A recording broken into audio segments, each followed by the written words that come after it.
지금보다 훨씬 더 못합니다.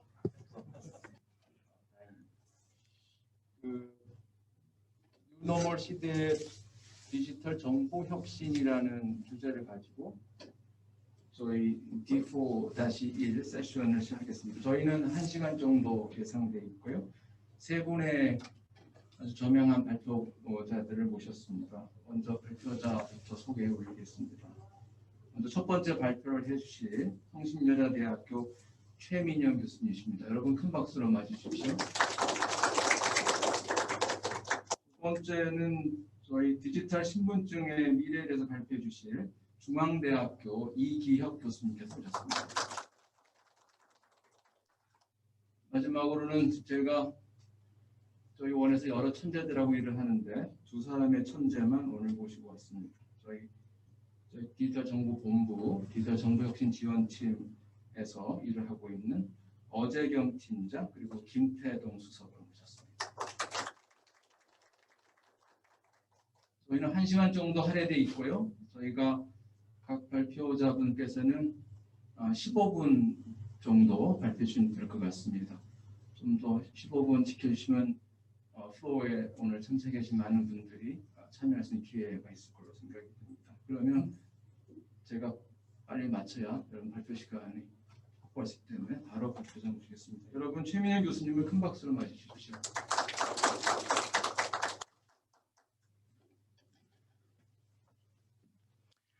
네, 안녕하십니까. 성신여대 서비스 디자인 공학과 최민영입니다. 제가 이 학회는 처음입니다. 저는 이제 한국 HCI 학회에서 주로 이제 좀 활동을 하고 이거 부회장으로 활동을 하고 있고 기술 디자인 입문 좀 융합하는 학회인데 또 여기 오니까 또 다양한 또 연계된 분야에 실제로 이제 산업과 연계된 다양한 서비스들 펼쳐지고 있는 것 같아서 굉장히 인상 깊게 봤고요. 오늘 제가 조금 말씀드릴 거는 기술적인 내용은 아니고 말 그대로 현재 여러 가지 사유로 인해서 이제 디지털 서비스로의 대전환이 이루어지고 있는 시기에 과연 이러한 디지털 서비스가 사람 혹은 인간 중심으로 제대로 되고 있는지 일례로 지금 국가보조금 맞춤형 서비스가 정부 십사를 통해 가지고 이제 막 스타트를 하려고 하고 있습니다. 그래서 이걸 사례로 조금 보면서 설명을 좀 드리도록 하겠습니다. 일단 기술 발전이든지 혹은 서비스든지 여러 가지들이 펼쳐지는데 주로 우리가 생각하는 것은 공급자 중심 혹은 이걸 개발하는 개발자 중심의 서비스를 많이 생각하고 있습니다. 하지만 실제로 이런 서비스를 사용하는 수요자 입장에서는 어떻게 받아들일까? 예를 들어서 인공지능이라고 하면 지금 우리 좌측에 보이는 것처럼 저렇게 굉장히 지능화된 혹은 더 나아간 인공지능을 생각하지만 우리 삶 속에서의 인공지능, 사람들이 바라보는 인공지능은 실제 저렇게 스피커로 표현되는 아주 로우 레벨이죠. 단순한 수준의 어떤 인공지능 이거조차도 굉장히 어려워하고 사용하기 힘든 것들 많이 보고 있습니다. 또 한 측면에서는 우리가 인공지능 때문에 많은 일자리가 사라질 거라고 예상하지만 또 많은 석학들이 이야기하기는 일자리가 700만 개 사라진다고 하더라도 새로운 일자리가 720만 개 생길 것이다. 이 새로운 720만 개의 일자리는 기술 중심이 아니라 사람들한테 도움 방향의 일자리가 생길 거라고 이야기를 하고 있습니다. 예를 들면 또 재택근무 같은 것도 생각할 수 있는데요. 우리가 좌측에 보는 것처럼 기술이 발전되면 이제 저렇게 VR 시뮬레이션 같은 걸 통해 가지고 회의하는 그런 모습이 될 거다라고 이야기하지만 또 한 측면에서는 실제로 산업에서 벌어지고 있는 것들은 공유 공간에 대한 관심이 늘어나면서 위워크 같은 기업들이 굉장히 성장하고 있는 걸 볼 수 있죠. 하지만 또 우리 코로나로 인해서 이 공유 공간을 활용했던 위워크 같은 경우가 또 일시에 어려움을 겪는 그런 모습도 실질적으로 볼 수 있었습니다. 이렇게 수요자 중심에서의 어떤 디지털 서비스를 바라볼 필요가 있는데요. 우리 정부 14에서 행안부에서 지금 준비 중에 있는 국가보조금 맞춤형 서비스가 기술의 어떤 출발, 이런 서비스의 출발이 기술 쪽이 아니라 실제로 사람과 수요자 중심에서 시작이 됐습니다. 우리 흔히 제일 많이 알고 있는 송파 세모녀 사건에서 보듯이 우리가 복지 서비스라든지 여러 가지를 제공하고 있지만 이런 서비스를 충분히 받을 수 있는 실제로 수요자가 이러한 서비스가 있는지도 모르고 혹은 이러한 서비스에 대한 접근성, 정보의 어떤 격차로 인해서 많은 어려움을 겪고 있는 걸 볼 수가 있습니다. 결국에 우리가 서비스를 개발한다는 것은 물론 기술적인 어떤 구현 능력도 굉장히 중요하지만 사람들이 이것을 어떻게 받아들이는지, 국민들이 이것을 어떻게 받아들이는지 그 문제에서부터 출발해야 된다고 생각을 하고 있습니다. 그래서 이러한 복지 사각 문제를 해결하기 위해서 처음 접근해야 되는 것은 결국에 자기가 신청 자격이 있는지 없는지부터 확인을 해야 되는데 이 절차 자체가 굉장히 복잡하고요. 그리고 이러한 사각지대에 있는 분들이 이런 정보를 자기가 직접 찾아가지고 내가 수급 자격이 있는지 없는지조차 아는 것 자체가 굉장히 큰 장애에 부딪히고 있는 그런 모습을 볼 수 있습니다. 만약에 이런 제도를 알고 있었다면 당연히 정확하게 자기가 얻을 수 있는 그런 서비스와 혜택을 얻을 수 있었겠죠. 그래서 이런 데서 출발을 해서 어떻게 하면 이런 진입 장벽을 최대한 낮추고 말 그대로 우리가 내가 조건을 다 검색하고 뭐 이런 제도를 서비스를 신청하는 것이 아니라 정부에서 먼저 다양한 어떤 정보들을 가지고 당신은 이러한 서비스를 받을 수급 요건이 됩니다라고 선제적으로 신청이 아닌 선제적 혹은 찾아가는 개인별 맞춤형 서비스로의 변환이 필요하다고 생각하고 이러한 측면에서 여러 가지가 있을 수 있겠지만 우선적으로 국가 보조금을 이렇게 조금 전환해 보자라고 하는 게 그 출발점이라고 할 수 있을 것 같습니다. 결국 이러한 어떤 보조금 서비스가 여러 군데서 펼쳐지는데 일단 가장 중요한 것은 한 번에 한 곳에서 그리고 찾아갈 수 있는 그런 서비스가 돼야 될 것 같고요. 그리고 항상 국가가 국민들을 적극적으로 복지와 보살핌을 하고 있다는 그런 어떤 모양을 보여줘야 될 것 같고요. 그리고 서비스 전체 모양은 말 그대로 사람 중심, 인간 중심의 서비스가 펼쳐져야 될 것 같습니다. 다양한 문제점들을 분석을 했어요. 그래서 어디서 신청해야 되는지, 신청 절차가 얼마나 복잡한지, 또는 신청을 할 때 내가 그런 걸 수급하고 있는 것들에 대해서 굉장히 부끄러움을 느낄 수도 있고 상대적 박탈감을 느낄 수도 있는 그런 측면이 있습니다. 이런 심리적 부분은 어떻게 해야 될지, 이거를 내가 받을 수 있는지 문의를 하는 게 굉장히 두렵죠. 그런 측면에서 어디다 문의를 해야 되는지 이러한 것들을 가급적 한 곳에서 쉽게 서비스를 제공할 수 있는 그런 플랫폼이 필요했고 이런 것들을 이제 정부 24를 통해서 이루고자 합니다. 이러한 국가보조금 맞춤형 서비스의 전체적인 구축의 가장 큰 목적은 결국 정부가 만들고 있는 다양한 서비스들을 한데 모아서 국민 누구나 쉽게 접근하고 확인할 수 있는 그런 어떤 새로운 창구로서의 역할을 하는 게 가장 큰 거라고 할 수 있을 것 같습니다. 여기에 대해서 그냥 서비스를 개발하는 사람이 일방적으로 생각할 것이 아니라 결국에는 국민의 요구를 파악을 해야 되는데요.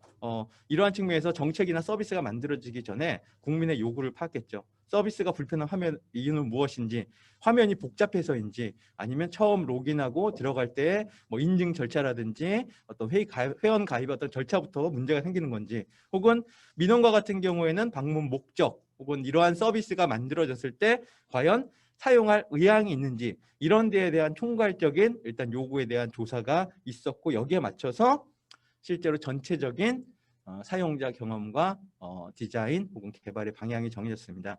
5가지 정도의 키워드를 가지고 전체적인 방향을 설정했고요. 일단 통합, 여러 가지 뭐 신청을 한다든지 하는 것들을 통합적으로 한 곳에서 할 수 있는 것. 그리고 또 하나는 개인별 다양한 정보들을 뒤에 이제 마이데이터 같은 경우 조금 더 설명을 또 해주시는 다른 발표자분이 계신데요. 이렇게 개인의 정보들을 마이데이터를 중심으로 해서 맞춤화할 수 있는 그런 어떤 구조, 개인화, 맞춤화의 어떤 구조. 그리고 이러한 것들을 사용을 할 때 내가 이것을 신청해서 이렇게 하면 이렇게 내가 수급을 받을 수 있겠구나라고 하는 자기가 사용하는 이런 정보들을 가장 쉽게 구조화해서 사람들이 사용할 수 있게끔. 특히 이러한 서비스를 받는 분들이 대부분 정보 약자에 속해 있는 경우가 굉장히 많습니다. 그러한 측면에서의 변화. 그리고 이렇게 수급을 받는 어떤 서비스라든지 이런 전체적인 체계가 사람들이 뭐 부끄러워하거나 내가 이런 걸 받는 걸 창피하거나 이런 것이 아니라 그 사람들을 조금 더 많이 사용하고 조금이라도 작은 서비스라도 조금 쉽게 그러니까 편한 마음으로 이용할 수 있게 하는 그런 감성적인 측면 이 4가지가 중요했고요. 그리고 마지막에 무엇보다 중요한 것은 결국 이런 서비스는 공동체의 지속 가능성이 굉장히 중요하기 때문에 공동 상생화라고 하는 관점에서 UX 방향을 설정하고 거기에 따라서 각 수혜 서비스의 세부적인 방향을 만들어 나갔습니다. 지금 보는 화면이 아직 11월, 12월이 되면 이제 서비스가 베타 버전이 오픈이 될 텐데요. 그 전에 간단한 국민들의 요구를, 국민들의 선호를 조사했던 그런 화면이긴 한데, 어쨌든 메인 화면에서는 당신의 서비스를 쉽게 찾아보고, 그리고 내가 받을 수 있는 혜택을 이 아래 보시는 것처럼 추천 혜택이라고 해서 쉽게 알아볼 수 있고, 그리고 그 서비스 신청 기간에 따라서 그러한 서비스들 정보가 미리 올라와서 자기가 쉽게 이렇게 신청할 수 있는 그런 화면을 조금 구성을 했습니다. 이러한 것들의 가장 기본이 되는 게 제가 아래쪽에 3개의 D자를 적어놨는데요.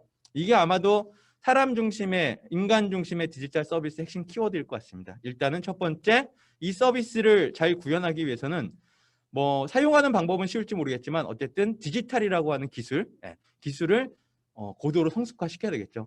자기의 어떤 정보를 집어넣었을 때 그게 수급 조건에 맞는지, 혹은 새로운 서비스가 등록이 됐을 때 이러한 것들이 표준 분류 체계에 따라서 이 사람한테 제대로 이제 전달이 되기 위해서, 또는 이러한 데이터들이 실시간성 혹은 보안, 안전 뭐 이런 측면에서는 아마 기술에 대한 어떤 밑받침이 굉장히 중요할 것 같고요. 그리고 두 번째는 이러한 서비스가 만들어질 때 그냥 하는 것이 아니라 결국 국민들의 요구 혹은 사람들이 남긴 다양한 데이터를 밑바탕으로 해야 된다는 거, 이게 중요한 거죠. 그리고 마지막 세 번째는 디자인 부분인데요. 말 그대로 이러한 서비스를 사용하는 사람들의 감성과 경험을 잘 디자인해 줄 수 있는 것, 이 3가지 키워드일 것 같습니다. 서브 화면을 본다면 뭐 아까 그 메인 화면에서 이제 나와 있던 것처럼 자기의 이제 수급 이력 혹은 가족 정보가 있다면 가족에 대한 정보도 같이 올라올 수 있을 거고요. 혹은 나와 유사한 정보를 가진 사람들이 이용하는 서비스, 받았던 서비스는 무엇이 있는지 이렇게 펼쳐지는 다양한 세부 화면들이 있을 거고요. 각 이러한 서비스들은 어디다 연락을 해야 되는지, 이 서비스에 대한 국민들의 반응이 어떤지 하는 것들을 자세히 알아볼 수 있는 그런 어떤 것들. 만약에 사회복지사라고 한다면 사회복지사가 이런 서비스를 한번 검색해 보세요 라고 해서 추천할 수 있는, 그리고 그런 데이터가 뭐 카카오톡이든지 다양한 어떤 메신저 서비스를 통해서 우리 수급자한테 전달될 수 있도록 하는 그런 구조로 일단 디자인이 이루어졌습니다. 그리고 이러한 서비스를 하기 전에 데이터가 중요하다고 말씀드렸는데, 말 그대로 사람들의 반응이 어떤지 여러 가지 분석할 필요가 있습니다. 우리 흔히 빅데이터 분석 많이 하는데요. 말 그대로 소셜미디어 상에서 국가 보조금에 대한 인식, 어디서 어려움이 생기는지, 처음인지 나중인지, 혹은 이러한 정보 취약계층 혹은 이런 서비스를 받는 수혜자들이 어떠한 특성들이 있는지, 주변의 대리인이나 그 사회복지사의 의견들은 어떤지라는 것들을 실제로 빅데이터 분석을 먼저 실시했다는 것이, 어떻게 보면 우리가 서비스를 개발할 때 굉장히 정책적으로 한 방향으로 이제 끌고 나가는데 이러한 측면에서 굉장히 큰 도움이 됐다고 생각을 합니다. 그리고 마지막 단에서는 국민들의 의견을 물었죠. 물론 국민들이 처음부터 참여해가지고 같이 서비스를 개발하면 좋았겠지만 아직까지 그런 어떤 플랫폼이 활성화되기엔 좀 어려움이 있어서 일단은 그 진행 과정에서 국민들의 의사를 정했고요. 최종적으로 이 서비스의 이름은 보조금 24라고 하는 이름으로 선정이 됐고, 아까 보여드린 그 화면의 디자인을 기초로 해서 지금 최종 마무리 단계가 이루어지고 있습니다.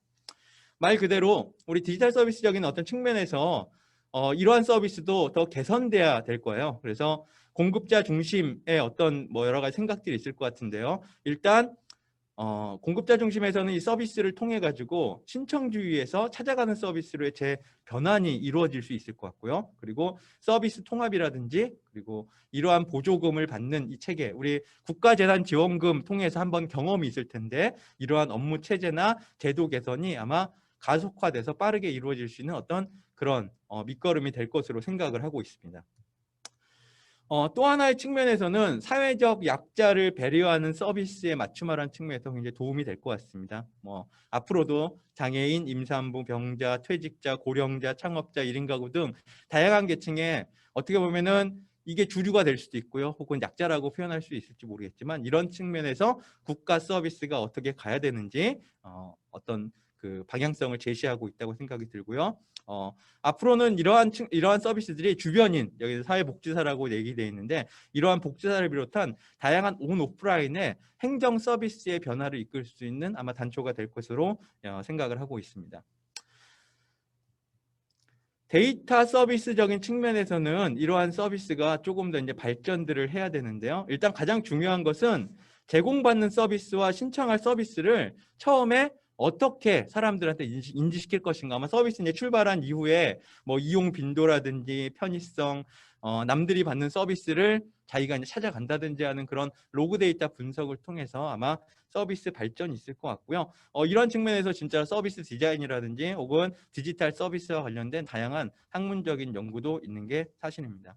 결국 받고 있는 서비스 혹은 지역 요건에 따라 혜택받을 서비스들을 어떻게 쉽게 만들 것인지, 그리고 앞으로 생길 새로운 서비스들을 어떻게 신규로 표시하고 누가 접속하는지, 이를 주변인들은 어떻게 이용할지, 이런 부분들에 대해서 앞으로도 개선해야 될 많은 상황들이 있을 것 같습니다. 이 아래 그림에서 보시는 것처럼 우리 야쿠르트 하면은 대표적인 야쿠르트 아줌마가 직접 오셔가지고 우리 주변에서 뭔가를 보여주고 하는 뭐 그런 오프라인 중심의 어떻게 보면 대표적인 우리 뭐 서비스죠. 민간에서 이런 오프라인 중심의 서비스도 지금 변화를 하고 있어요. 실제로 아주머니가 굉장히 자동화된 카트를 타고 다니면서 앱을 통해서 자기가 어떤 위치에 있는지 이런 걸 알리기도 하고 이렇게 변화를 하고 있는데, 아마도 정부 서비스도 이런 식으로 디지털과 결합되지만 동시에 우리 사람들, 수요자 중심에서의 변화를 해야 될 것으로 예측하고 있습니다. 제가 이러한 것들을 하는 과정에 뭐 조금 도움이 될 만한 것들은 아마 뭐 행정안전부라든지 여러 측면에서 국민 디자인 단이라는 걸 운영하고 있는데요. 제가 아까 결과에 대해서 선호조사 정도까지가 이루어졌는데 아마도 앞으로는 국민들이 좀 더 이러한 서비스 개발에 적극적으로 참여하는 구조가 돼야 될 것 같고, 아마도 국민 디자인단이 이런 데 응용될 수 있는 굉장히 또 중요한 수단이 될 것 같습니다. 그래서 이러한 부분도 앞으로 행정 서비스를 개발할 때 국민 디자인단이 함께하는 그런 서비스로 발전했으면 좋겠습니다. 제가 마지막으로 유니버설 디자인 이야기를 드렸는데요. 결국 우리가 디지털 서비스를 막 개발하다 보면 결국에 이걸 잘 사용하는 사람들이 타겟이 잡고 되는데, 정부 서비스라는 것은 99.999%의 사람들이 사용할 수 있는 서비스로 발전이 돼야 됩니다. 그래서 우리 길거리나 혹은 건축물이나 이런 측면에서 공공 환경에서는 뭐 장애인이라든지 사회적 약자를 고려하는 어떤 그런 서비스로 발전이 이루어지고 있는데, 반면에 디지털 서비스는 아직 이 부분에서는 좀 느린 것 같아요. 전 세계적으로 봐도 이러한 것들이 99%의 사람들을 위한 디지털 서비스로 개발하기에는 아직 해야 될 일들이 굉장히 많죠.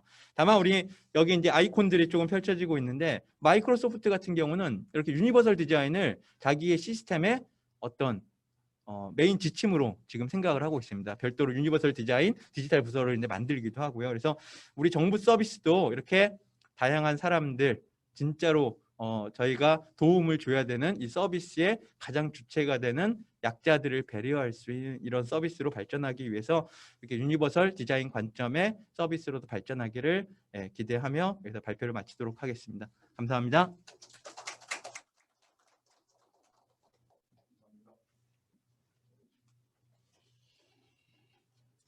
좌장의 역할이 진행인데 또 좌장이 특권이 있어요.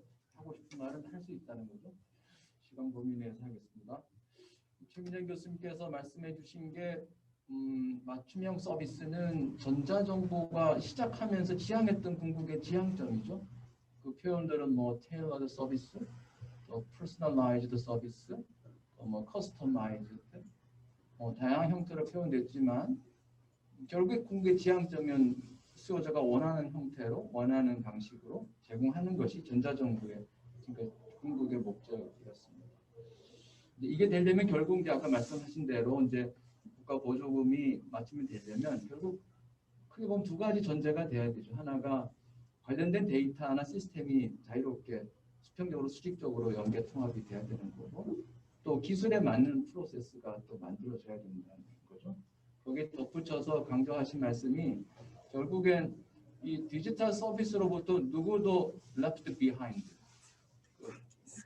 소외받는 사람이 없어야 된다. 결국 디지털 서비스의 어떤 사용자 친화성 그리고 인클루시브한 서비스의 설계나 개발이 중요하다는 점을 말씀해 주셨습니다.